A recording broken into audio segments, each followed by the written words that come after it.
Sejam bem-vindos, então, a mais uma aula aí sobre a cultura do crisântemo. Hoje é a aula 4, então a escolha do local e o plantio para a cultura do crisântemo, tá? Lembrando aí que de uma série de 8 aulas que a gente vai ter, todas vão estar aí no canal do YouTube. É só entrar dentro do canal, vocês vão ter todas essas aulas aí à disposição sobre a cultura do crisântemo. Quem quiser aprofundar também, um pouco mais aí na cultura, tem o livro, lembrando aí que pode fazer o download, ele está no site do SEAD, né? Pode fazer a literatura mais completa, até mais recente, né, sobre a cultura. É bastante complexo aí, tem todos os fatores, aprofunda bem. E no qual a gente tem participação aí, o pessoal do Instituto também Federal do Triângulo Mineiro, em pelo menos aí 6 capítulos. Bem, então, para a gente fazer o plantio, né, a primeira coisa a gente tem as mudas. As mudas chegando, então a área tem que estar preparada só para efetuar o plantio ali naquele momento.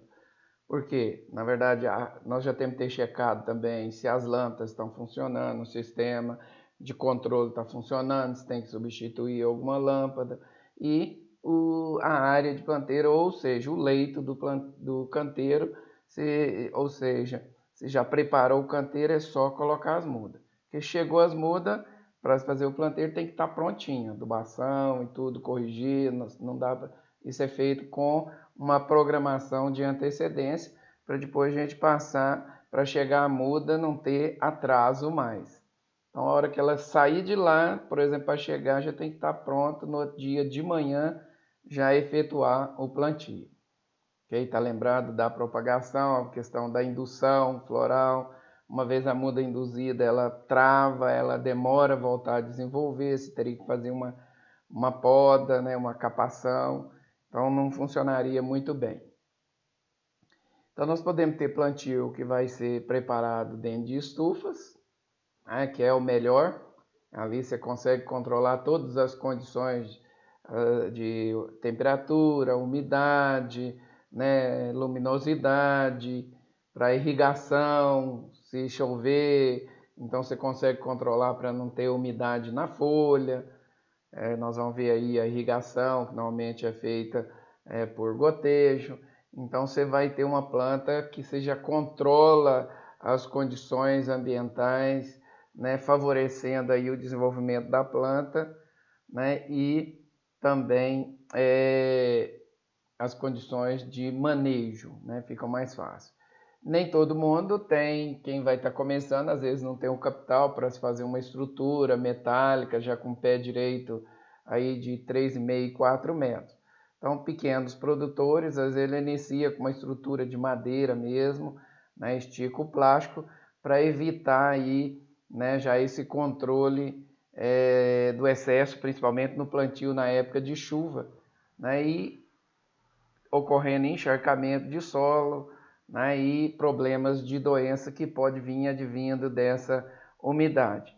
Isso principalmente quando você tiver solos mais argilosos, né, que retém muita água, os problemas de doença acabam no período de chuva a se agravando bastante, né? Então é importante as estufas nesse período, nem que seja a cobertura, né, por cima, não controle, às vezes total você não consegue controle total de umidade, de temperatura, porque é um sistema simplesmente cobrindo, né, a umidade. E às vezes nesse sistema acaba, quando você não tem um controle, às vezes a temperatura acaba subindo também. Então nesse caso, normalmente esses produtores têm que tomar cuidado o sentido do vento, né? A parte mais alta da estufa sempre estar, né, no sentido do vento para evitar o aquecimento e formação de bolsões de ar quente dentro da estufa e ela esquentar demais. E nós vamos ver que é importante esses fatores todos aqui. Então aqui eu tenho um controle total, podemos ter exaustor ou não, podemos ter sombreamento, já sistema automatizado, as lâmpadas aqui, que também vai ter que ter, né? Mas alguns produtores, até grandes produtores que têm as estufas modernas e tudo, na época, passou o período de chuva, a partir de março, abril, muitos desses produtores, que a demanda também acaba aumentando, e eles acabam fazendo produção também a céu aberto. Então, no período de menor chuva, né, período de ritmos que é a partir normalmente de março, abril, né, então vai de março, abril, maio, junho, julho, né, agosto até setembro, você consegue fazer plantio a céu aberto tranquilamente, pensando aí no controle da irrigação, tá? Então, você não precisa fazer um investimento. É claro que dentro da estufa a gente tem outras vantagens, né? Que além, né, da questão da chuva, a gente pode ter também locais mais frios, que a gente queira melhorar a temperatura, aquecer também um pouquinho. Locais aí que a temperatura abaixo de 9 graus, né? Então seria importante. Ou seja, eu consigo produzir crisântemo em locais que chove a céu aberto? Consegue, só que você perde a qualidade, né? O manejo é mais difícil, né? Você teria às vezes ter um ritmo de produção, um espaçamento maior, um solo que drena bem, um solo não poderia ser um solo muito argiloso, né? Ou se for um solo argiloso, não vai com canteiros bem alto, né, para facilitar a drenagem, ou colocar uma quantidade de material orgânico a mais, tá certo? Então, essas condições aqui são condições bem diferentes, né, de produção, né? A tendência é o produtor começar com um sistema mais simples e ele, né, passar para um sistema mais controlado. Esse aqui é a tendência. Porque, veja bem, esses fatores, apesar do crisântemo nós falarmos aí que tem em qualquer lugar do mundo você vai ver plantio de crisântemo, né, e isso é verdade, mas as temperaturas acabam afetando o seu desenvolvimento de uma forma ou de outra, né? Então, dentro da estufa aí nós temos a questão de poder controlar a temperatura, além da intensidade a luz, né, a intensidade, que eu posso colocar o sombreamento, né? Então tudo isso aí vai afetar a qualidade, fotoperíodo, né, que vai dentro da estufa é mais fácil. Dentro da estufa a gente consegue controlar a umidade relativa e provavelmente dentro da estufa também, em alguns casos, você tem que controlar o CO2, porque uma estufa, como o crisântemo é uma planta de crescimento muito rápido e muita massa produzida num período muito curto, uma estufa fechada, ela acaba tendo limitações no seu desenvolvimento por falta de CO2, né? Principalmente durante o dia. Então, às vezes, em alguns casos, se não tem uma troca de gasosa mais forçada, alguns produtores, para facilitar ou aumentar o desenvolvimento, assim como algumas hortaliças, são injetados CO2 dentro da estufa, né? Que a planta precisa do CO2 para melhorar a fotossíntese. Então, há deficiência de CO2 dentro de uma estufa, porque ela mobiliza todo o CO2 que está ali, sendo um fator limitante ao seu desenvolvimento, tá? Então, todos esses fatores que podem acontecer aqui, a variação, a gente pode estar controlando e pode estar afetando, tanto a nível de folha, caule e flor. A nível de caule, né, a temperatura afeta comprimento, o diâmetro, a consistência, né, a questão da luz, né, temperatura, todos esses fatores aqui vão estar afetando. A folha, né, então esse fator temperatura pode afetar o número de folha, quando você tem um número uma intensidade muito grande, você acaba a planta induzindo mais rápido, né? O próprio tamanho da flor também pode estar influenciando nisso aqui. Nós vamos ver um a um como que pode estar influenciando. Então, veja bem, a flor também, assim como afeta a folha, vai afetar a flor também. Além de afetar a questão de doenças, né? Mas o seu desenvolvimento, a intensidade luminosa da cor. Então, a flor que tem coloração vermelha, né? Então ela pode ficar com vermelho mais intenso, mais brilhoso, quando a gente tem uma luminosidade adequada e controle também, né, da temperatura e tudo. Pode dar folhas deformadas. Então todos esses fatores, Quando a gente consegue controlar, a gente tem possibilidade de melhorar a qualidade, né, da flor, tá certo? Então, só para a gente ter alguns fatores aqui como funciona, né, a temperatura do ar, por exemplo, a planta, a temperatura abaixo de 9 graus, né, já é prejudicial, a planta praticamente para o seu desenvolvimento. Então, se você conseguir num lugar que a temperatura caia abaixo de 9 graus, se você pode colocar sistema de aquecimento, né, para manter o desenvolvimento, senão acaba atrasando o tamanho da haste que você queira obter. Então é importante que essa temperatura você consiga manter o máximo possível acima de 9 graus. Se você tiver uma região fria dentro da estufa fechada, às vezes só fechando as laterais você consegue manter essa temperatura. E mesmo se você tiver que aquecer, você teria que fechar as laterais, né, e ter o sistema ou de caldeira, ou sistema de queima, né, de algum material para estar aquecendo a área de produção. Se a gente pegar a temperatura ideal, né, isso é a nível de pesquisa, é claro que a gente nem sempre vai estar trabalhando dentro do real. Então, dados de pesquisa, então a temperatura noturna ideal, se ficasse em torno de 17, 18, você teria o máximo de qualidade e o máximo de desenvolvimento da planta. Ou seja, tudo aquilo que eu estou saindo da temperatura noturna, um pouquinho disso aqui, eu começo a afetar a qualidade de flor, a noturna no caso, né? Então afeta a floração, pode modificar a cor, em tudo isso. Então, mas a gente sabe que tem regiões que a temperatura a noturna sempre está acima de 24 graus. Dá para se produzir também. Estamos trabalhando em termos de temperaturas ideal. A temperatura do dia, né? O ideal seria se a gente pudesse manter ela em torno de 23 a 25 graus. Acima já começa a afetar essas qualidades, né?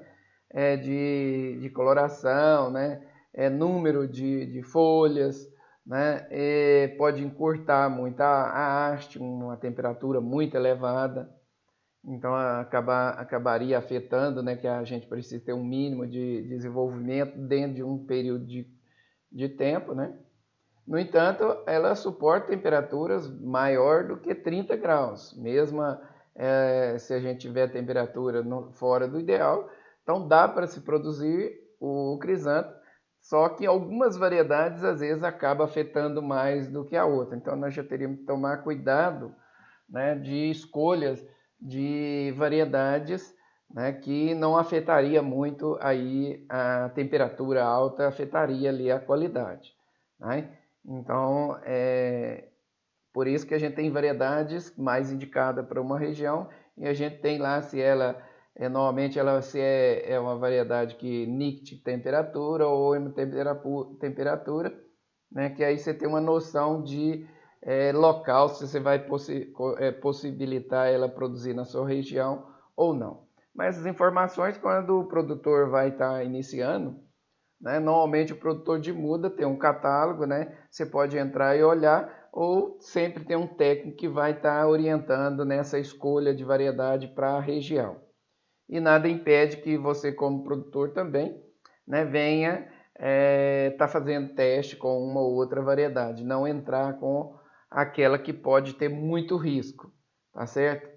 Tem produtor que acaba entrando com essas variedades de mais risco, dado o mercado que está querendo aquela variedade, então você teria que ter alguma coisa dela também para atender, e aí acaba tendo um valor mais alto e o produtor arriscando um pouco e produzindo essas flores aí também. Tá? Então a faixa de temperatura ideal, né, de 14 a 24 graus. Se você tiver condições de estar atuando na temperatura nessa faixa, melhor, tá? Mas essa não é a realidade para toda a área e todo local que você vai conseguir, né? Sabendo que ela suporta. Agora, saiu abaixo de 9 e acima de 30, aí a gente requer realmente que a gente venha interferir, né, nessa temperatura local para a gente conseguir produzir, tá? senão a gente começa a limitar muito, né, as possibilidades de produção também. Tá? Quanto à questão de solo, né, a cultura do crisântemo ele responde muito à questão da matéria orgânica no solo. Então, em qualquer produtor, em qualquer área de produção, em floricultura, a gente pensa no mínimo 4% de material orgânico. E boa parte dos. Isso não é. Se você pensar, não é pouca coisa, não. Porque se você pensar isso, você teria 4%, né? Você está colocando praticamente 4 quilos, né, de material orgânico por metro quadrado, né? 4 a 8 quilos, se você incorporar ele a 10 centímetros, 20 centímetros. Então, você já precisaria aí 8 quilos de matéria orgânica por metro quadrado. Tá? É claro que o produtor não vai fazer isso no primeiro instante, vai colocar 8 metros, que acaba ficando caro. O que ele faz a cada plantio, ele está sempre adicionando material orgânico na sua área. Isso, dentro dos produtores que produzem a nível de solo, é uma prática rotineira daqueles que têm produção contínua, né? Tem produtor que já está há 30 anos produzindo dentro da mesma estufa sem fazer rotação de cultura. Porque o cultivo dele é crisântemo. Se ele sair desse manejo de manter essa matéria orgânica menor do que 4%, com certeza ele vai cair nessa de ter que fazer rotação, ter que parar a produção naquela área, fazer entrar com milho ou alguma outra cultura. E o risco de contaminação para micro-organismos indesejáveis é muito grande. Então, a matéria orgânica ali, quem for trabalhar com crisântemo tem que fazer uma programação para se manter com aí esse percentual acima de 4%. Bem diferente de outras culturas, né, que trabalha com 1, 2%, no máximo 3%. Em floricultura, então esse patamar ele extrapola e sempre mantém acima de 4% de matéria orgânica. De 4 a 6, aí quem mantém a 6, praticamente ele quase, você poderia dizer, então é um cultivo praticamente orgânico. É um cultivo altamente técnico, nós vamos ver aqui, com técnicas orgânicas para perpetuação do cultivo na mesma área. Tá? É diferente de um cara de hortaliça, que ele planta tomate, depois ele vem com cenoura, vem com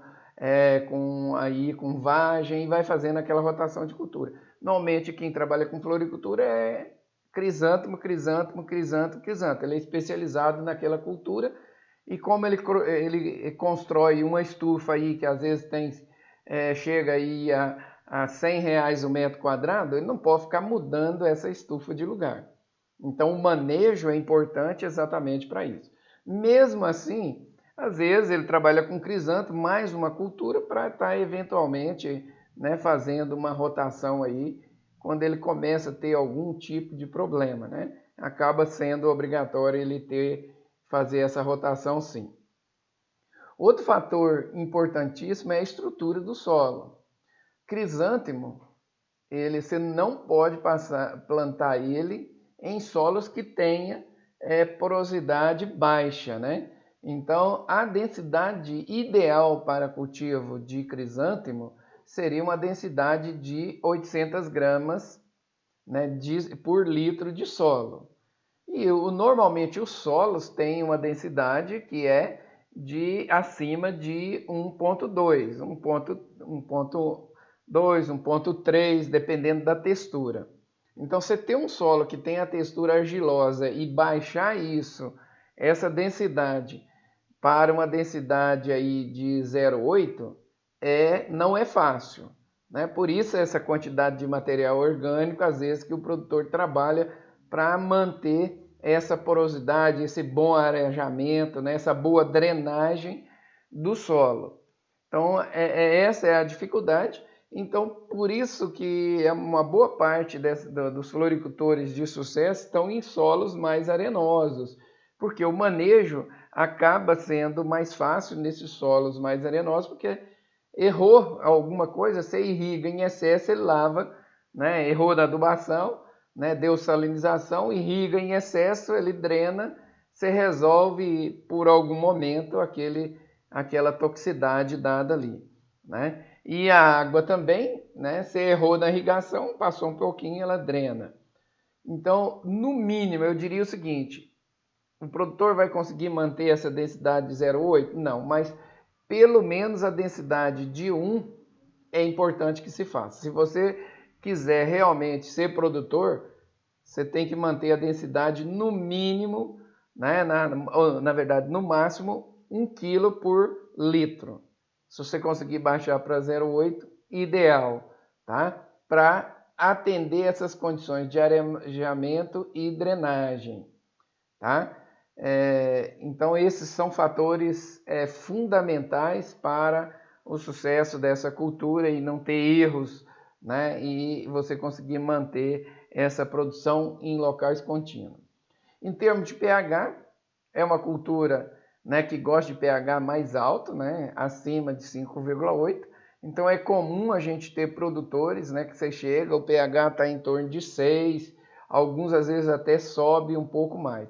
Mas ela consegue nessa faixa de 5,8 a 6,5, né, sobreviver bem. Lembrando que quando o pH acima de 6, né, você começa a ter problemas com alguns micronutrientes, né?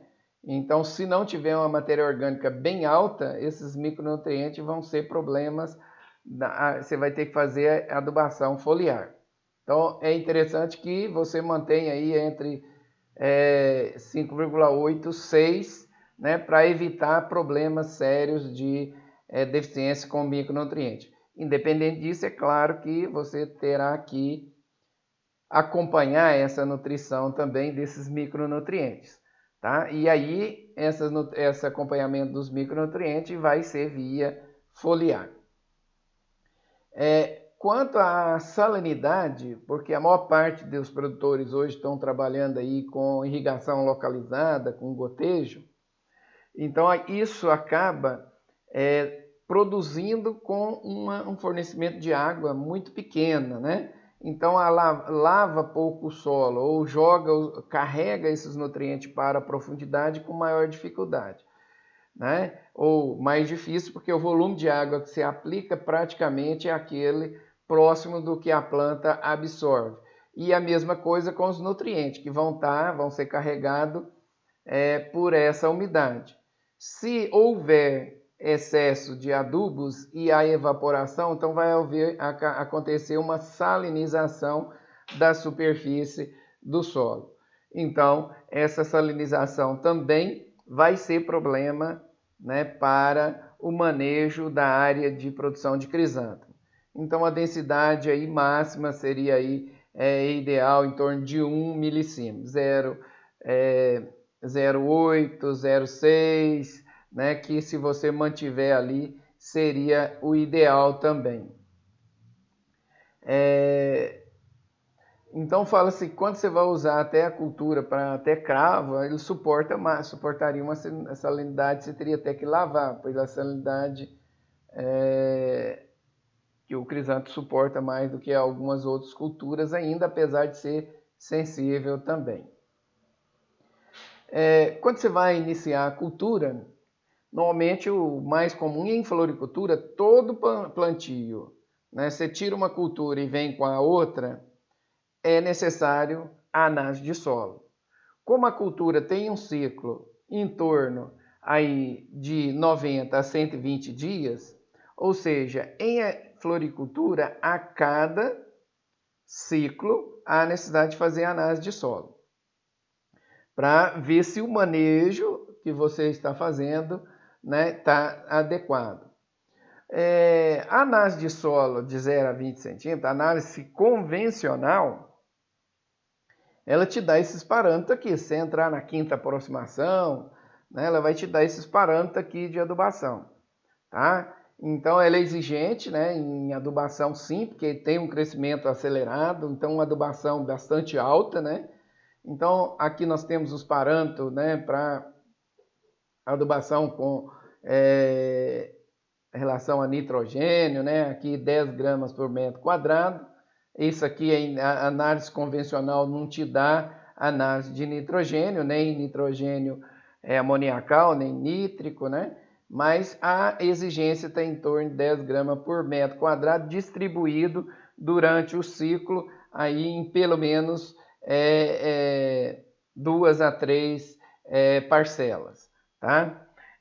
Fósforo aí que chega a 250 gramas por metro quadrado, é uma adubação pesada, né? Mas lembrando, nós vamos ver aqui que a quantidade de muda e de massa que produz também é muito grande.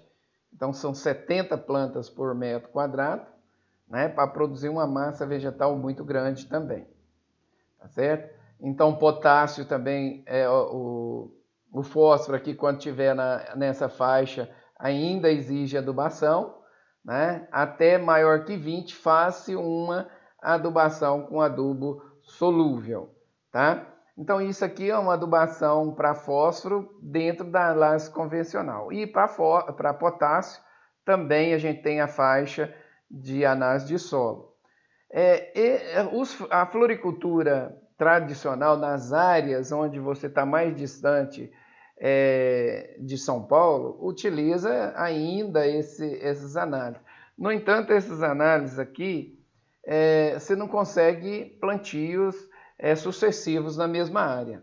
Então, rapidamente você tem um desbalanço, tá, nutricional muito grande no solo, ali com 2 ou 3 adubação, você já vai ter isso se você usar adubos convencionais, né? Tipo a base de super simples, a base de 4,14,8, né? Adubos de menos solúveis, né? Então essa adubação é a que você precisa fazer para dar a resposta. No entanto, esse tipo de análise convencional, ela saiu da floricultura há algum tempo, tá? Então, o que se trabalha em floricultura hoje é a análise pelo método da solução do solo. Aí vem um problema, que os laboratórios convencionais não fazem essa análise aqui como rotina, tá? Se a gente pegar os laboratórios próximos às regiões de produtora, os laboratórios privados de Olambra, todos eles trabalham com esse tipo de análise aqui. Em termos de rede privada, vamos dizer assim, pública, né, nós vamos ter aí apenas o IAC, né, e a Embrapa, que trabalha com esse tipo de análise de rotina, tá certo? Os laboratórios, os outros demais, até particular, trabalham com aquela análise de rotina também. Então, se a gente pegar aqui no Brasil, a gente vai ter aí 3 locais que trabalham, então vai ficar um pouquinho mais difícil.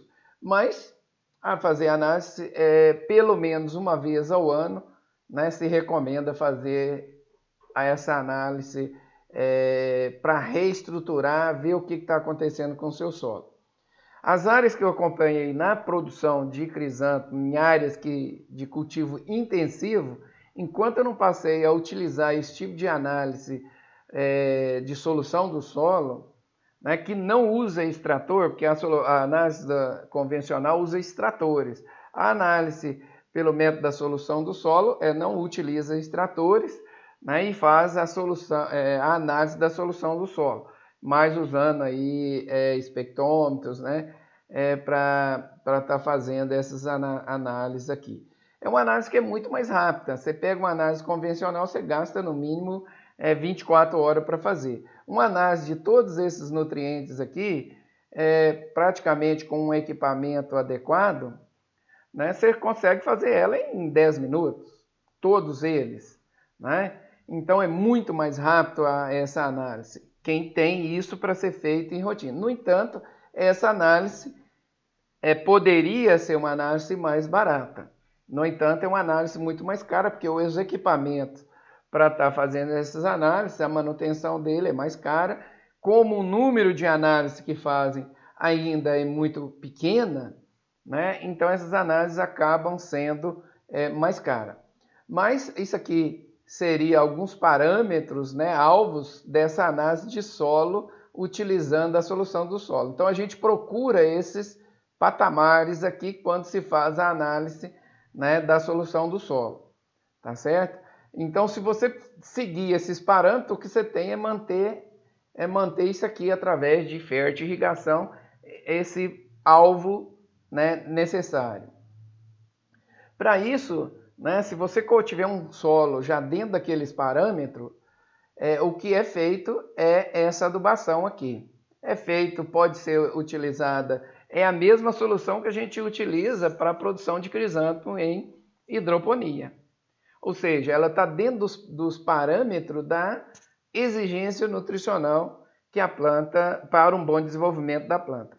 Mesmo assim, alguns dos nutrientes podem estar desequilibrados, porque a planta acaba absorvendo um a mais, dependendo do solo que você tem, ela pode lixiviar mais ou outra pode segurar mais. Então, entre os solos, essa solução padrão ela vai ser utilizada nos diferentes tipos de solo. No entanto, periodicamente você vai ter que fazer uma solução de correção. Então aqui, normalmente, quando a gente utiliza para fertirrigação, a gente não mistura alguns adubos à base de cálcio, né, e magnésio com os adubos à base de fósforo. Então, por isso a gente utiliza, às vezes, né, uma caixa A e uma caixa B para preparar essa solução e depois pode ser até misturada na hora de ser aplicada. Em alguns faz até uma adubação na semana com a caixa A e a outra adubação na outra parte da semana com a caixa B, né? Então aí vai do manejo de cada local. Outros fazem uma caixa grande já, né? Misturando as duas já dissolvido, né? E faz a aplicação. O que você não pode é colocar esses adubos junto com esse numa caixa concentrada para injetar num sistema de irrigação que vai diluir no sistema de irrigação. Então aí complica um pouquinho mais.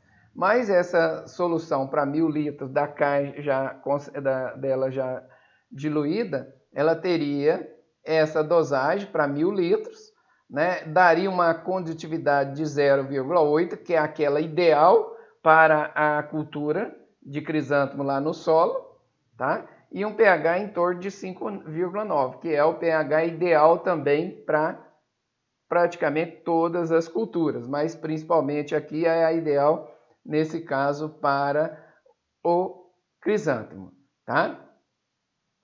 Aqui eu estou mostrando aqui uma análise, né, dessa de solução do solo.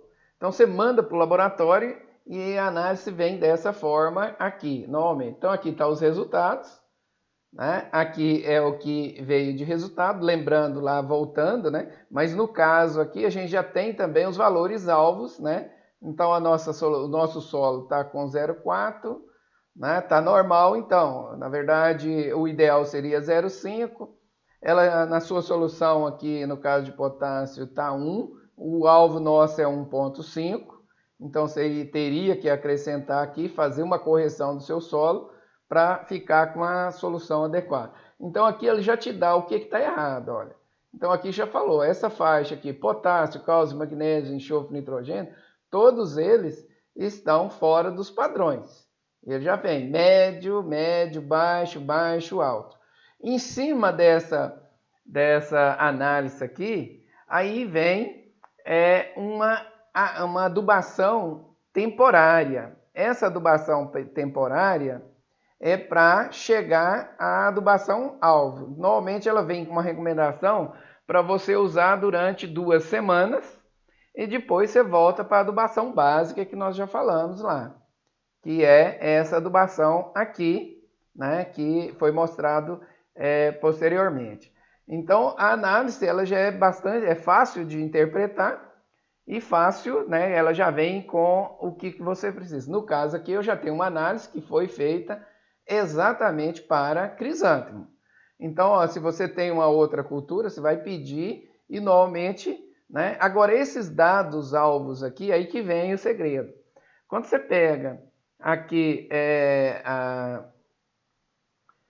Holanda, esses trabalhos de pesquisa nesse sentido aqui, de você já saber qual é os valores alvo, Isso aqui é rotina, já trabalha com isso aqui na Holanda há mais de 30 anos. Então, esses valores-alvos estão bem definidos. Se você pegar qualquer literatura brasileira, você não vai encontrar esses valores-alvos. Então, por isso que essas empresas de consultoria, às vezes na área de crisântemo, ou de floricultura em geral, eles utilizam esses parâmetros todos holandeses. Tá? E aí, os agrônomos brasileiros, às vezes, eles não teriam esses valores-alvo. Então, por isso, de você, pelo menos em algum momento, você ter que encaminhar para esses laboratórios, né, já mais especializados em floricultura, para se fazer uma análise, pelo menos para você ter essa noção qual é o valor-alvo. Aqui eu já estou colocando, no caso do crisântemo, aqui já está pronto para vocês, né? Esses cálculos aqui vocês mesmos podem estar fazendo para chegar a esse valor-alvo. Na área de nutrição de plantas e tudo, vocês já estudam, né? Já conseguem ter essa noção de fazer uma formulação, né? Para chegar aos valores-alvo. E aqui já tem a solução, né? Que você vai estar fazendo no dia a dia. Então, essa adubação, ela é feita, né, em toda irrigação, desde que você faça todos os dias a verificação da condutividade e do pH do solo. Se a condutividade tiver mais do que 0,8, você entra só com água. Tiver menos do que 0,8, você entra com adubação. Tá? Então, no solo, no plantio de crisântemo, você entra com adubação ou água. Então, pelo menos, normalmente, na prática, isso ficaria um pouquinho complicado. Então, o produtor faz o seguinte, ele faz uma análise de pH durante o ciclo da cultura e verifica toda semana a condutividade e o pH. Se a condutividade baixou de 0,8, aquela semana só vai fazer fertirrigação. Na semana seguinte, ele verifica a condutividade e o pH. De acordo com essa condutividade e pH, ele vai fazer o manejo, cortando a fertirrigação ou continuando com a fertirrigação. Tá? Então, esse é o manejo que é feito, né? Toda semana tem um técnico lá só para adubação em grandes áreas. E todas as semanas ele está fazendo essa análise. Essa análise aqui é feita no sistema de barrela, né? Ele coleta uma amostra, né?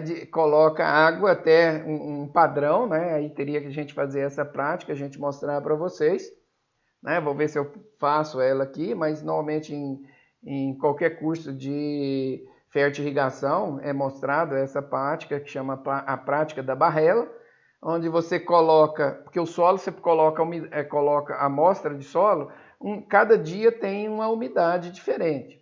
O correto seria coletar 40 gramas, né, e chegar a 100 gramas, secar o solo e chegar depois ao peso de 100 gramas e fazer essa análise aqui. No dia a dia isso é inviável, ninguém faz isso, então faz o sistema de barrela mesmo, que é lá no campo mesmo. Você leva uma piceta com água e você faz a análise ali em alguns segundos, alguns minutos e está pronto, né? Então esse é o dia a dia ali do manejo da fertirrigação do crisântemo.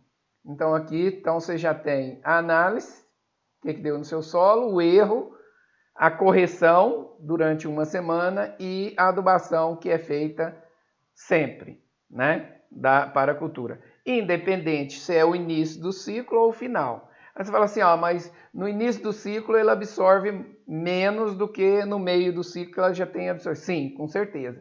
Mas com certeza a condutividade no início, você vai fazer uma adubação durante uma semana, outra semana às vezes não. Quando a planta já vai crescendo, às vezes você já faz 2 fertirrigação para manter o 0,8. Isso você vai na prática do seu solo, né? Da sua área e do crescimento. Então, às vezes, você tem que fazer mais adubações a partir da terceira semana, porque a condutividade vai baixando. Então, o que te diz quanto de adubo você vai colocar no início, no meio ou no fim, exatamente vai ser a condutividade, que nada mais é que a quantidade de sais diluído no solo, na água do solo, né, que seriam os adubos, né? Se você colocou adubo e tem uma quantidade de sais maior, aumenta a condutividade. Não pode passar muito, né, dessa condutividade aí de 0,8, ok? Então esse é o manejo da fertirrigação. Quem não tiver prática com isso, é bom até fazer um curso de fertirrigação que trabalha esses detalhes. É muito comum, né, o produtor não querer fazer essa segunda formulação temporária. Ele só tem essa formulação básica e pronto. É possível ter isso, que é muito mais fácil, porque às vezes ele irriga um setor, todos os setores com a mesma solução. Então, qual que é o outro tipo de manejo? Ele faz a análise, viu a correção, e ele faz uma correção a lanço, porque é no plantio. Então aí vem aqui um adubo sólido mesmo, né? Ele faz essa adubação no canteiro, incorpora e entra com a adubação permanente, básica, normal. Mas ele entra com a adubação, né, de correção, toda ela com adubos, pode ser adubos de alta solubilidade. No entanto, em alguns casos, se você entrar com essa adubação no início e usar adubos que sejam adubos solúveis, você pode perder parte dele. Então é comum nessa adubação a lanço o produtor fazer ela como fertirrigação, né, com adubo orgânico. Então sempre essa concentração aqui ela é adicionada no início do plantio na forma de biofertilizantes, né, tipo um bocache. Vou falar dele um pouquinho mais na frente. E entraria com a adubação normal. Então são dois tipos de manejo. Aquele na verdade são três, né? Aquele que faz a análise de solo, faz a correção com fertirrigação e mantém a fertirrigação. Tem aquele que faz a análise de solo, faz a lanço com adubos de alta solubilidade, nitrato de amônio, sulfato de potássio, que são todos solúveis, tá? E continua fazendo a fertirrigação com a adubação básica. E aqueles que fazem essa correção com biofertilizantes. Eu diria que o melhor é fazer essa adubação a lanço com biofertilizante. Nós vamos falar desse manejo um pouco mais na frente.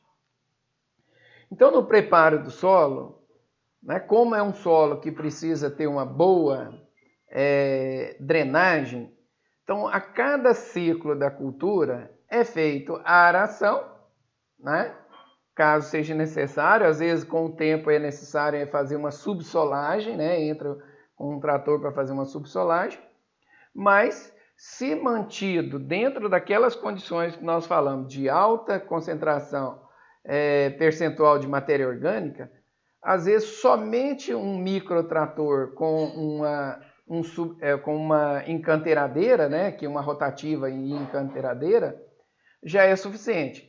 Em alguns casos ele teria que entrar com aração e depois vir com a encanteiradeira. Então aqui nós temos um pequeno produtor que trabalha com um microtrator fazendo esses canteiros. Tá? Então às vezes ele passa uma, duas vezes, né, para preparo do solo. Então nesse caso aqui ele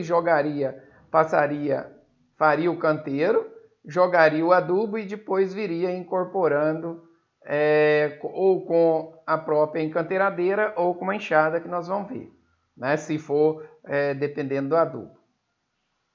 Então veja bem, ele vai fazendo os canteiros, tem produtor que usa esse canteiro aqui no mínimo de 20 centímetros e tem outros produtor que faz esse canteiro praticamente ao nível do solo. Tá? Qual é que está certo? Provavelmente os dois. No entanto, aquele que tem um solo mais argiloso, há necessidade de fazer um canteiro mais alto. Aquele que tem um solo mais arenoso, ele pode fazer um canteiro mais baixo. Tá? E aí, às vezes, é vantagem até para manter o manejo da umidade. Um solo muito arenoso, se você fizer um canteiro aí de 20 centímetros, ele seca muito rápido. Às vezes você tem que fazer mais de uma irrigação por dia.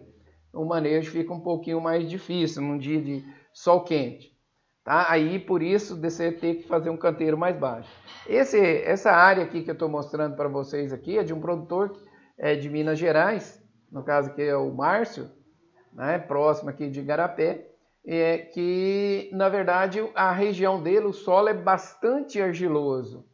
Então, há necessidade de fazer canteiro aqui bem alto, né, em torno de 20 centímetros, tá? E como essa região dele aqui é uma área também que tem uma certa declividade, ele está fazendo aqui na área entre canteiros, que tem 20 centímetros, como a declividade está nesse sentido aqui, mas pode ter um desnível para lá ou para cá. É feito em nível esses canteiros aqui.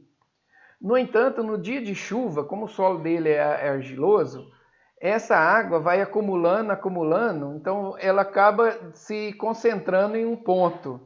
Né? Então, às vezes, o de lá para cá e o de cá para lá acumula aqui nesse sentido. Então, daqui, como a velocidade de infiltração, às vezes, numa hora de uma chuva muito grande, aqui a céu aberto, essa área dele, então aqui a água corre nesse sentido e acaba rompendo esses canteiros aqui, porque a água soma de cá para lá e de lá para cá, concentra aqui e estouraria. Então, quando se faz isso aqui, dificilmente você vai ter uma chuva, que é aqui a 20 centímetros, que vai encher essa área, né? E romper o canteiro, porque não vai acumular, somar a água dos demais canteiros. Então, nesse caso aqui, todo o problema de erosão, as chuvas grossas que acontecia aí em dezembro e janeiro, isso aí foi sanado. Então, é uma medida, né, de controle ali. Então, faz o canteiro, depois vem manualmente fazendo essa divisão aqui para a água. Se tiver uma chuva muito grossa, ela concentra aqui, tá? Então, dependendo da área, às vezes, que bastante arenosa, às vezes ela consegue infiltrar, né, num momento. Mas mesmo a área arenosa, às vezes o canteiro é mais baixo também, rapidamente ele encheria. Então, valeria a pena também, mesmo em área arenosa, você fazer esse fechamento aqui, né, para a água não acumular e depois ocorrer o problema de erosão. Então, a floricultura, veja bem, ela trabalha com as técnicas todas, né, de produção, porque é uma agricultura intensiva. A cada 3 meses, colhe e planta de novo na mesma área. Não dá para ficar mudando de área o tempo todo. Tá? Então, por isso, desse manejo de solo bastante rigoroso. E por isso também de análise de solo a cada final do cultivo. Então, essa vira uma rotina. Tem produtor que acaba deixando de fazer uma análise, outra. Isso principalmente para essas culturas de cultivo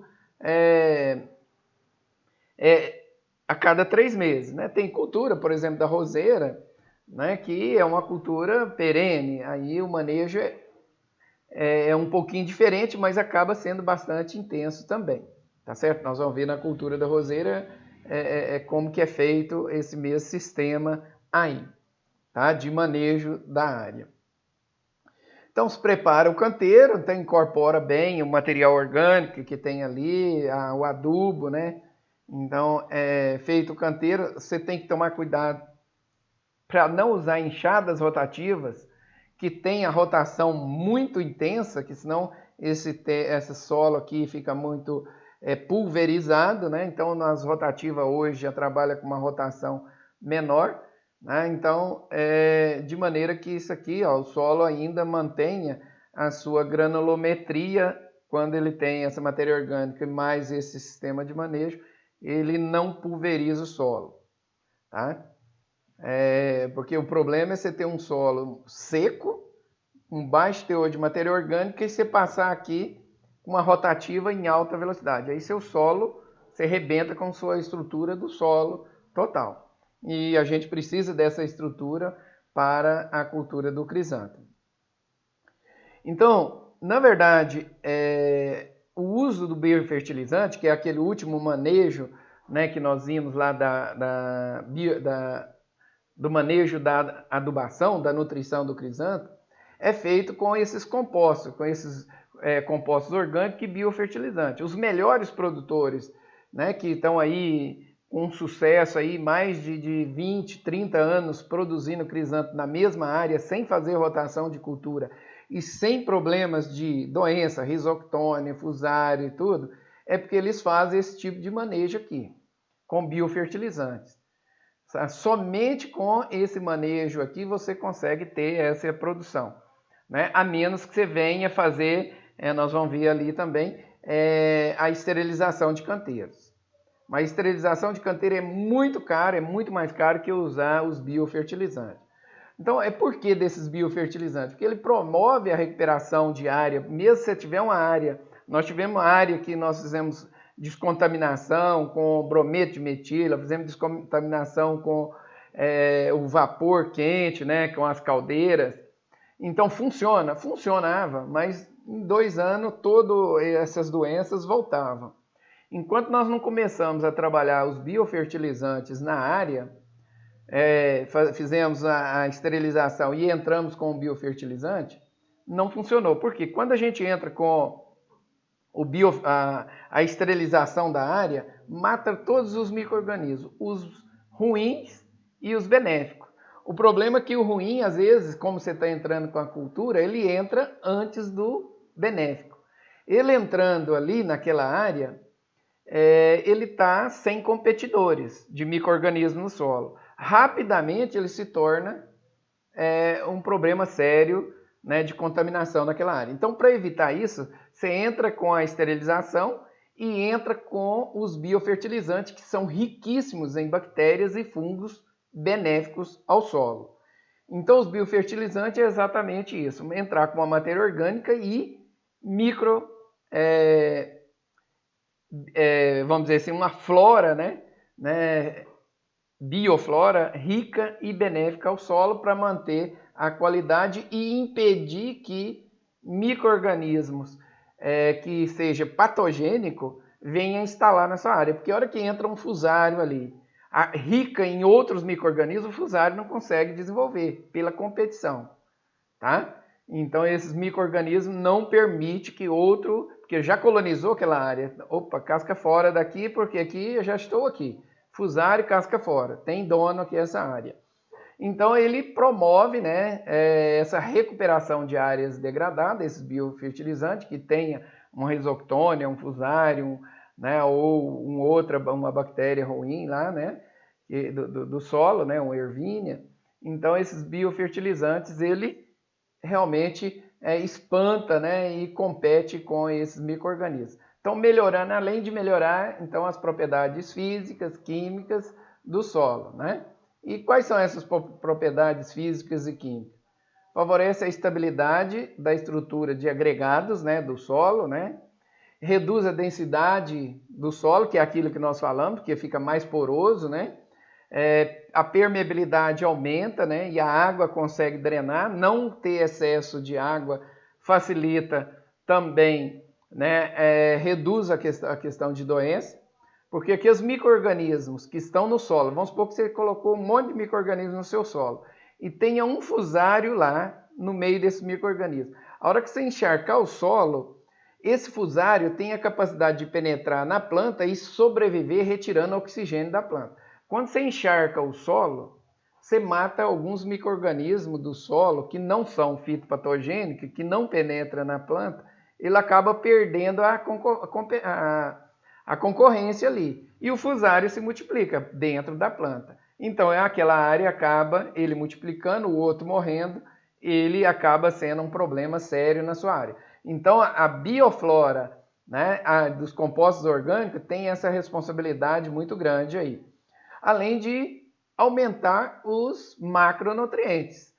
Quando você coloca material orgânico, é uma planta, e a planta ela precisa dos nutrientes, ou seja, na sua constituição, toda planta tem todos os nutrientes, ou todos os sais necessários para o seu desenvolvimento. Quando ela decompõe, né, vai virar nutrientes e micronutrientes. Então, ela acaba, então, quando você coloca o biofertilizante ou a matéria orgânica, fornecendo nutrientes também.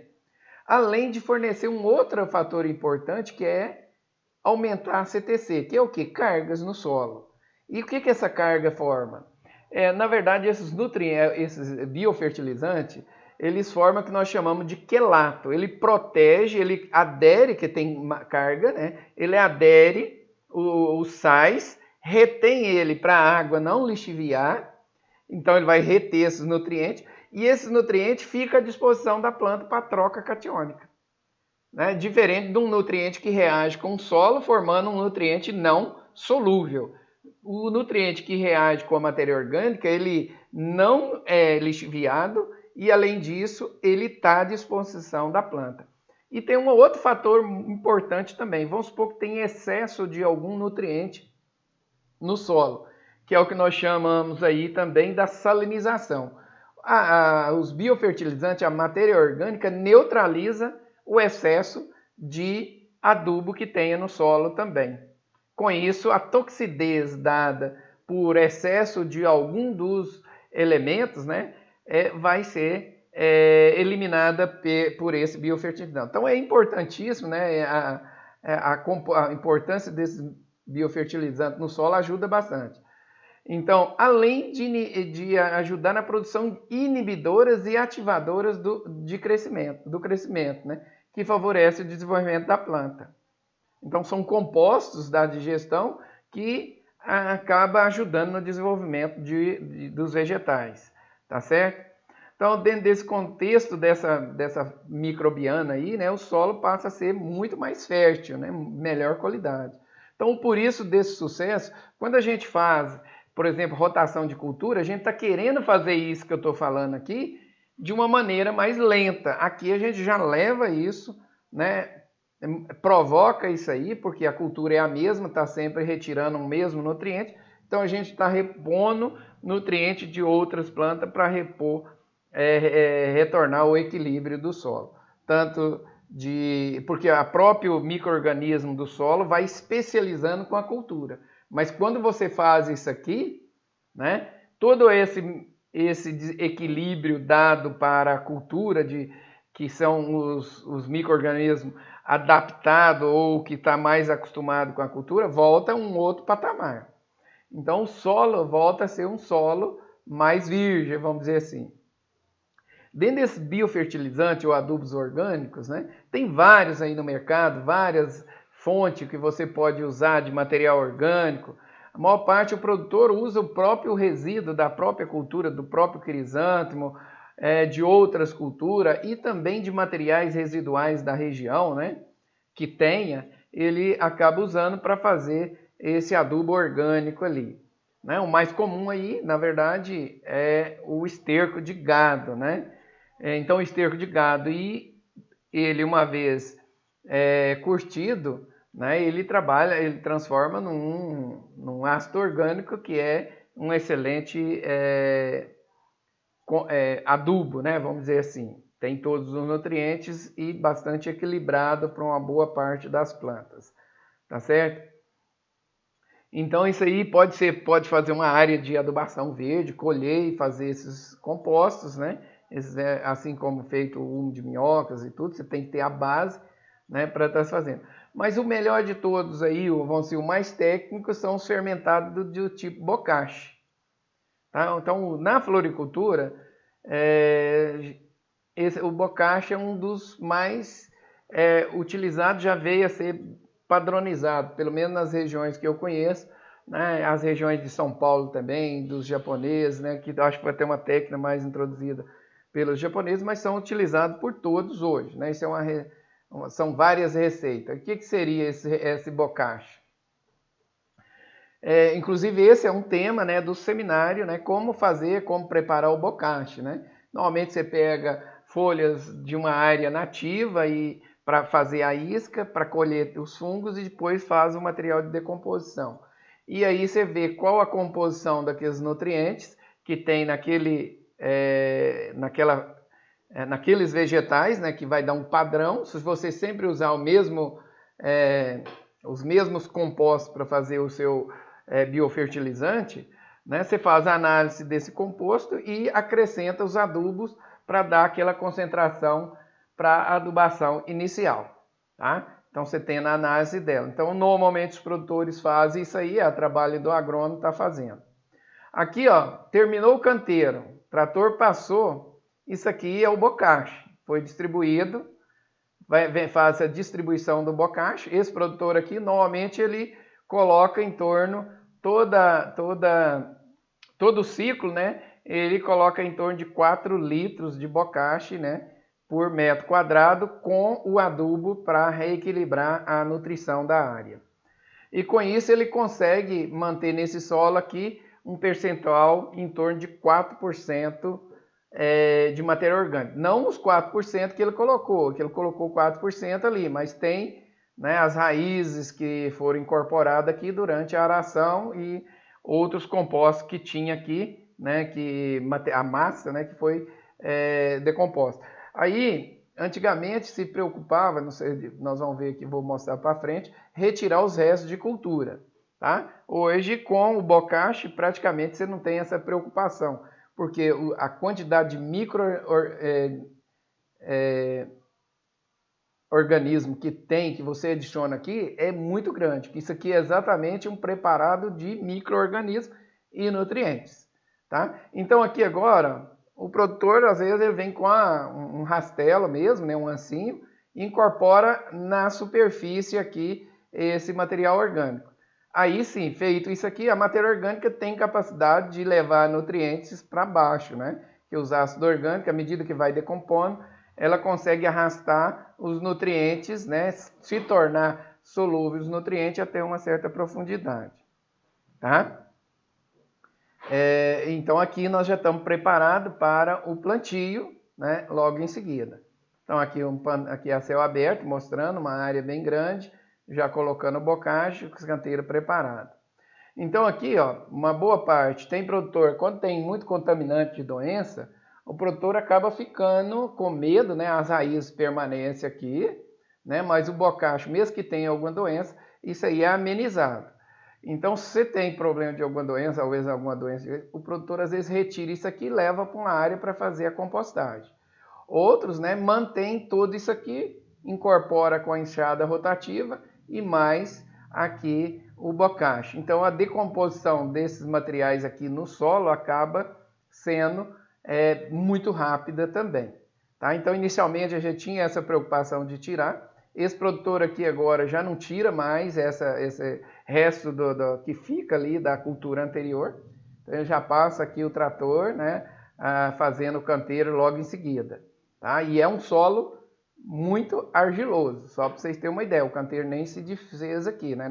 Já terminou a cultura e mantém aqui os 20 centímetros, tanto que o solo mantém essa estrutura aí.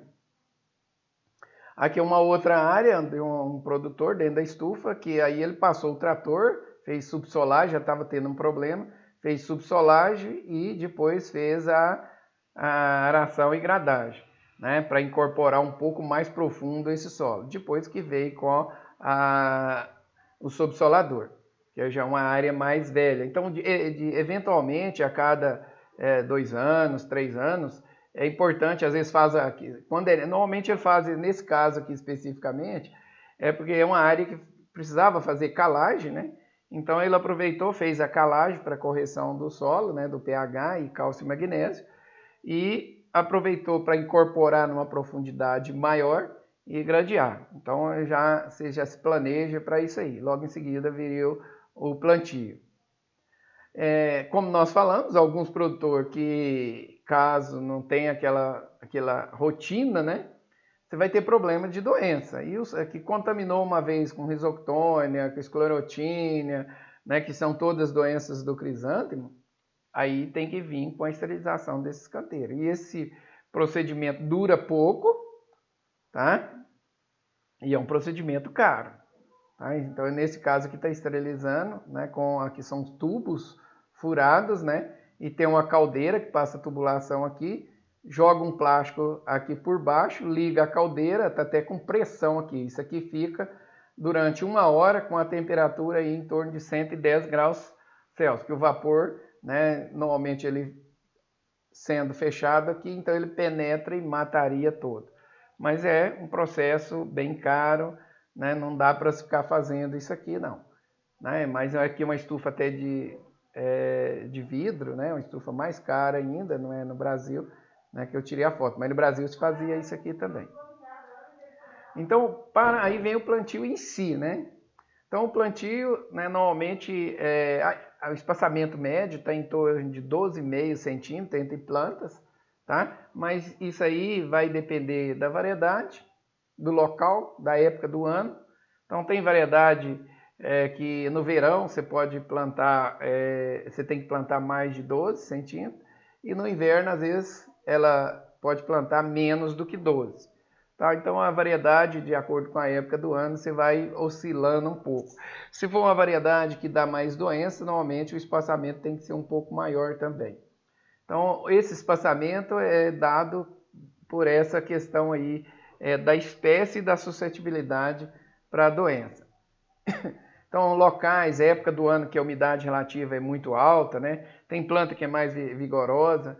Então, onde a umidade é muito alta, para facilitar a ventilação e secar a folha, caso ocorra o molhamento da folha, né? Principalmente em áreas abertas, é importante ter um espaçamento maior. Mas importante que no próprio catálogo ele já vem com a indicação de espaçamento lá. Normalmente lá se fala densidade, número de plantas por metro quadrado, que gira em torno de 70 plantas por metro quadrado. Tá? Que vai dar em torno de 5, 6 dúzias, né, ou 6 maços por metro, 5, 6 maços por metro quadrado aí, de crisântemo. Se você pensar que 1 metro quadrado de crisântemo dá 5 dúzias, né, e que vai vender aí por R$25, né, já vai dar R$125 por metro quadrado por ciclo de cultura. Multiplica isso por 10 mil, você tem uma noção, né, de quanto você pode, de valor bruto, né, por metro quadrado, você pode tirar de crisântemo, né. Aqui o plantio em si, né, o canteiro estando preparado, ele ainda é feito manualmente, a terra macinha, então ele nem fura com o dedo e já põe a muda que chegou, né? E já vai, que ele já pôs até em cima, mas normalmente ele deixa na caixa mesmo e vai tirando e fazendo o plantio. Normalmente chega, já de manhã cedinho, né, eu já faço o plantio. Feito o plantio, normalmente é feita uma irrigação por aspersão durante os primeiros 3, 4 dias. Ou a primeira semana faz irrigação por aspersão. Depois, a irrigação é toda feita por gotejo. Mas a gente vai estar falando disso aí quando for falar de irrigação em si. Então aqui ele está fazendo o plantio, tá? Manualmente. Aqui é uma outra área também que já foi feito o plantio, já está aí com uns 5 dias, 6 dias do plantio, elas já estão todas empinadinhas, já crescendo, tá? Então veja a uniformidade que dá as mudas por metro quadrado, né? Normalmente aqui, feito o plantio, já tem que ter, a luz tem que estar ali, né? Lembrando. Então, normalmente aqui nesse produtor aqui é em torno de 2,5 por 3,20, porque ele usa esse refletor, melhora a eficiência da lâmpada de 100 watts. A ideal nós vimos lá que é o uso da lâmpada de LED, substituir essas lâmpadas aqui, que você vai ter um consumo bem menor.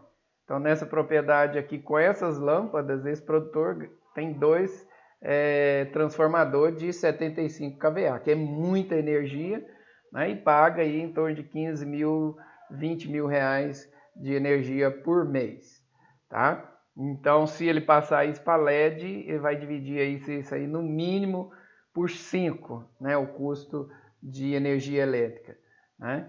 Então, até a fiação, aqui são lâmpadas de 100 watts para ter esse espaçamento aqui, uma lâmpada incandescente. Só que hoje nós já estamos tendo dificuldade aí. Então, fez o plantio, tem que ser dias longos. Então, todas as noites tem que ser quebrada. Então, já começa a iluminação aí, no mínimo aí pelos 35 dias. Até ele chegar aí 60, 70 centímetros de altura.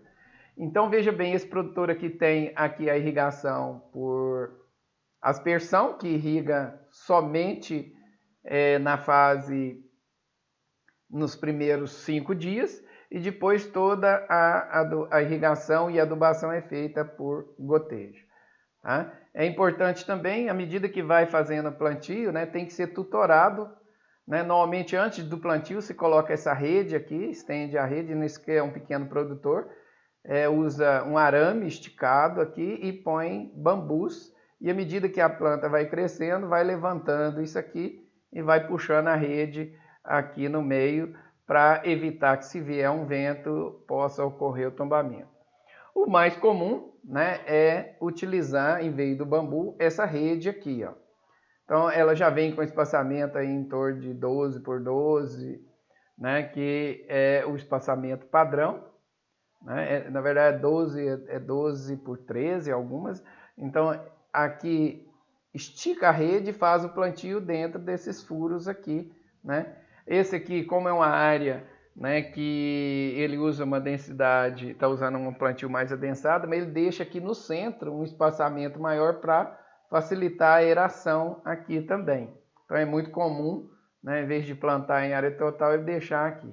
Mas fazendo no espaçamento adequado, né, de acordo com a época do ano, né, tranquilo. Esse aqui é porque ele tem um padrão, ele sempre planta 12 por 12 e deixa para aeração aqui o interior. Então, à medida que vai crescendo, né, você vai levantando, aqui é preso, né, você vai levantando essa rede e ela vai levantando. A vantagem dessa rede aqui é que ela não, a anterior do bambu, o bambu pode, se tiver uma doença aqui, pode ficar alguns esporos aqui de algumas doenças e contaminar a planta. Nesse caso aqui é mais difícil, né, que é fininha a rede de plástico, né, e ela dura muito tempo, né, essa rede. Então é vantagem você utilizar então a rede, né, primeiro fica mais organizado e evita a contaminação aí, tá certo? Aí depois ela pode ser enrolada, lavada, esterilizada, querendo, né? Tranquilamente. Então tem os dois tipos de rede e ela vai da mesma forma, você deixa ela, sobe até aí numa altura aí em torno de uns 50, 60 centímetros, né? Depois praticamente já seria a haste que vai ser cortada, não haveria mais necessidade, tá certo? Então o plantio a gente para por aqui, né? A gente dá para ter uma visão geral. A partir da próxima aula, então, a gente já vai estudar como que é feita a irrigação e a fertirrigação. Então, até a próxima aula aí e até mais, obrigado.